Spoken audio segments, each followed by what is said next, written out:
Hey guys, welcome back. So I was watching a couple interesting videos recently, and it had to do mainly with these entities and how they hang around us, and obviously their need for food, but also it seems like there are more truths to that. So I've always pondered on this idea. Well, okay, there's this need for food, but there's also this need for entertainment, right? It goes hand in hand with food, to be honest, right? You're still deriving energy from something when you're being entertained by it, right? Someone's putting on a show for you. You're taking that into you, right? But also experimentation. And there's an interview that was just done with Calogero Grifasi, and he's on the channel Sovereign Spirits. That's where the interview's at. And he's a regressive hypnotist, right? Whenever he does regressive hypnosis, to basically get these entities out, right? And he describes the same situations, right? Experimentation, food, entertainment.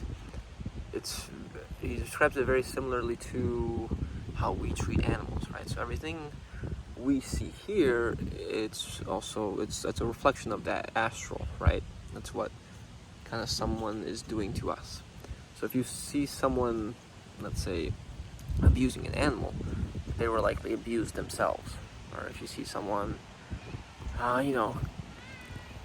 that keeps a bird in a cage or keeps some sort of animal or pet, they may be treated as a pet by these entities in terms of depending on how they treat that pet, right? To the idea of, let's say, testing makeup on pigs or various other animals, right? So everything that how we treat animals is reflected in how we're also treated, let's say, by these entities in the astral. So there are these components that seem to all be true, right? Whether we're in an experiment, a farm, a movie, right? It's an entertainment, it's a show. Whether it's we're being experimented on, but these entities are hanging around us. And this guy Calogero, what he was saying is that the entities are a reflection of the reptiles here. For example, snakes, crocodiles,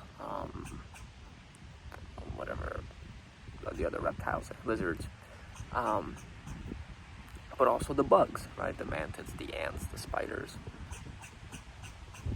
These all seem to be a reflection. Not to mention like birds and lions and things that have also been seen as ETs, right, in the astral. So everything is connected, is really what I'm trying to say. But I would say these are the ones, because he just says that, they're trying to feed on their negative energy, right? And if you've been on the channel for a little bit of time, I've kind of gone a little bit deeper in my conclusion that it's not just negative energy. You can feed on the positive energy as well, right? And I think as you go up higher in the hierarchy, right, these reptiles, lizards, whatever, seem to be at the bottom of the chain, kind of acting as demons. Whereas the angels to the demons would be, let's say, these dragons, right? They're quote-unquote good, or actually masquerading as light beings, such as the ascended masters, and they're stronger. They're better able to, put on this light show, right? Whether it's the ascended masters, the archangels, the archons themselves, it's these dragons, I think, who are working for the chief predator, the apex predator, the CEO of Earth or whatever, of the universe. This demiurge, who is a lion and a dragon, or a lion and a snake, right? In terms of what it looks like as an entity, at least that's what we've heard.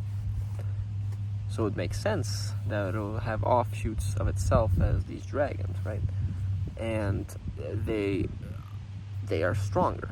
They can create more NDE-like experiences, let's say, or you can get more involved in your life in terms of love bites, in terms of accidents, in terms of negative situations that can appear, but also positive situations, because remember, they play the long con, right?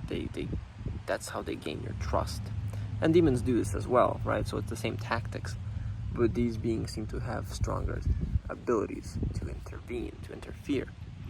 And Calogero kind of makes this point of discernment between interference and, I think he calls it indirection. I think he means misdirection, or indirection, I guess. Indirection, yeah, where you guys are going in the same direction, as in you, by maintaining that energy, you are subconsciously confirming and allowing them to be in your field.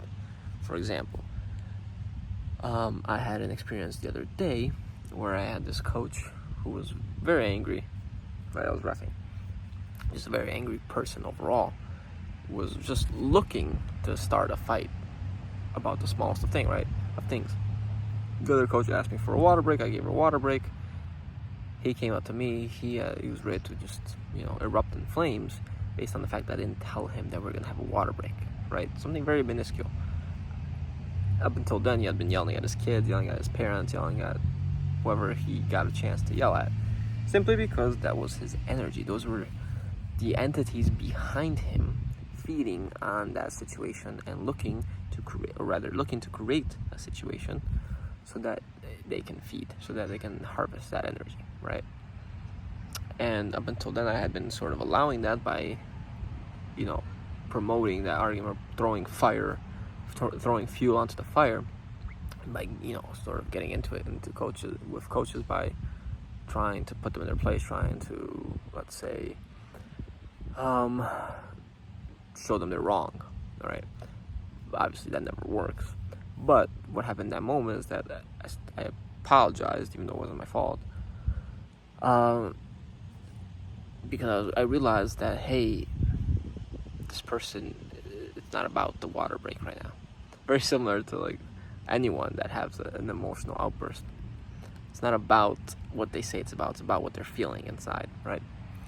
And then he then began to get into it with the coach about some of the players. Anyways, what happened is that because neither of us, neither I or the other coach or anybody, pandered to his explosiveness, pandered to his anger, he wasn't able to take it out on anyone, right? Because that's what narcissists will do. They'll try to cause a reaction and then blame you for the reaction and then double down on their anger towards that reaction, right? But it's the entities, right? It's the entities behind the person. So if you notice these things happening in your life, these situations, just like, this, it may mean that you have also some sort of calling to that, right? Some sort of entities potentially that were looking to feed on that very same situation. And of course, the people came together in that situation, that environment, to create that, to make that happen. But just like we were talking about in the last video, if you do not identify with the thoughts that are not yours, right? If you can clearly discern, those impulsive thoughts that may be coming in that situation from your true ones, from your true self, then you become aware in that moment. And you say, wait a second, this isn't me. I don't really want this, right? I can still set healthy boundaries. I'm not gonna let this person walk all over me, but I can understand that the situation is a bait. It's a bait to create something that's not for my benefit. But to get back to the previous point, they can also create these superficial benefits in your life, right? For example, in the New Age, what happens is people get into yoga, they get into Reiki, they get into channeling, and they gain a following, or they start feeling a little better in their body or whatever, right? What yoga does is it pushes things out, right? So that you feel better, like, oh, the pain's not in my body anymore, it's over here. But then you're also not in your body, or rather it pushes you out. I'm not sure how it works exactly, but you essentially dissociate, right? So you feel a little better because you're not feeling that pain anymore. But then it comes back, right? So just like with meditation, with yoga, you have to keep doing it because you're not feeling okay. So these entities, what they do, you get pushed out, they come in, right? It's like about the same thing. You get pushed out, they come in, they hook in. You've given your subconscious approval for them to be there. And then what you need to do is you need to begin clearing them out because of that, because they will then, give you these superficial, temporary benefits, or even what may seem as long to you, long term, because for them that's nothing, right? In astral time, that's nothing. Then they come in and then they build you up and they tear you down, right? They'll feed off of the negative situation that they then cause in your life, that they'll wreak havoc, right? Because they play the long con, which is essentially what this whole world seems to be. It's a long con where sometimes you go up and then you go down, right? It's like, would you accept to feel an hour of the best, most tantalizing pleasure that the world can offer you, but on the other side you have to feel an hour of the worst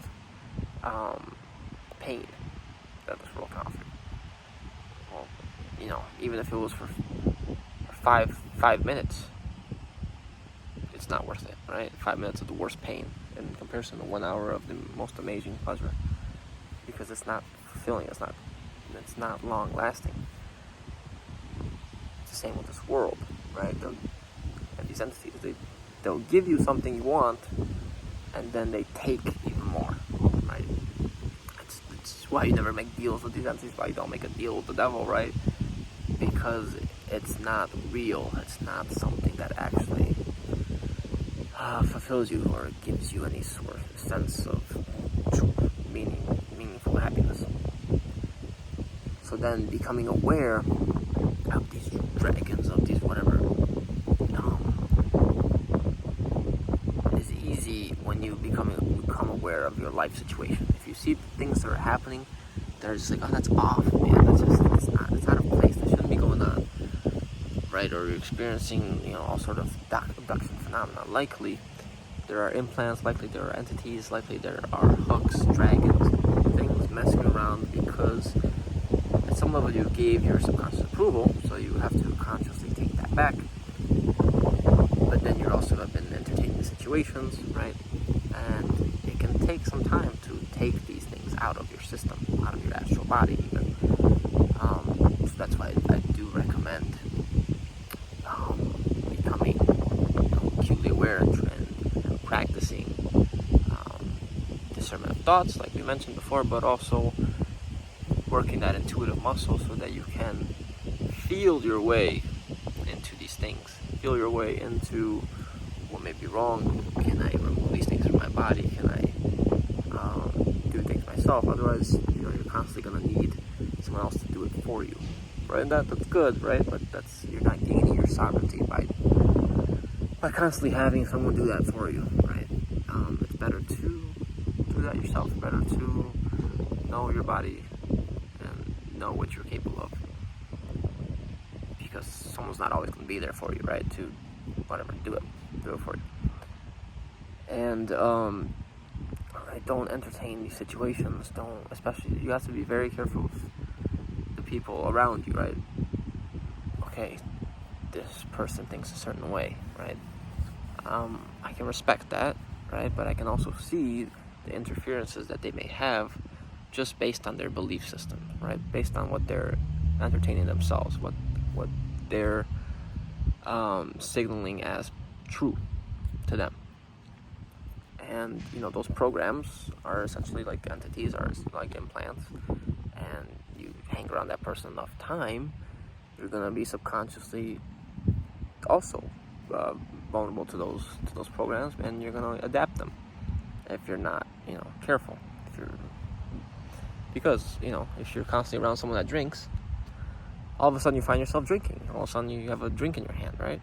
And like, oh, maybe just this one time, right? And then it turns into a habit, because you are the product of the people you hang around. Okay, so for me it's easier as an introvert, right? I mean, I don't care. I don't need as many people to hang around. But for other people, it's tougher, right? You're constantly around people, constantly wanting to talk to people. But just something to be aware of. Okay, so let me know what you guys thought. Leave a like if you enjoyed the video, subscribe, and I'll see you guys next time. Take care.